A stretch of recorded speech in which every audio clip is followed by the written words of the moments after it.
Are you assuming an infinite amount of inflationary energy, and can you assume otherwise? So obviously this process does not conserve inflationary energy because we're creating more and more space, and each bit of space has the same concentration of energy, so there must be more total energy. So inflation is an inflationary energy generating process and a space generating process. Where is the energy coming from? It's coming from gravity. So then your question boils down to, is there a limit to how much energy I can draw from a gravitational field and convert it into inflationary energy? And the answer is no.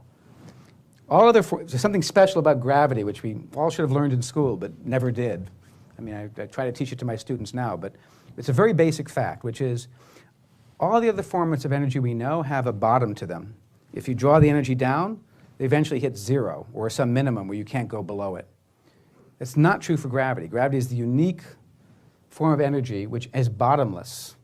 And if those of you who've taken physics before and are familiar with gravitational potential energy knows that the potential energy curve actually goes to negative infinity as two objects are brought arbitrarily close to one another.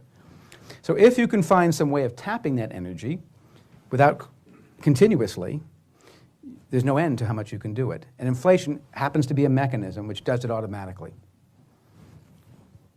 So we think of energy as being conserved. It is conserved, but in a sense, you can think of gravitational energy can be arbitrarily negative, so you can always create more negative energy and balance it with positive inflationary energy. And there's no end to that. Your total would be conserved.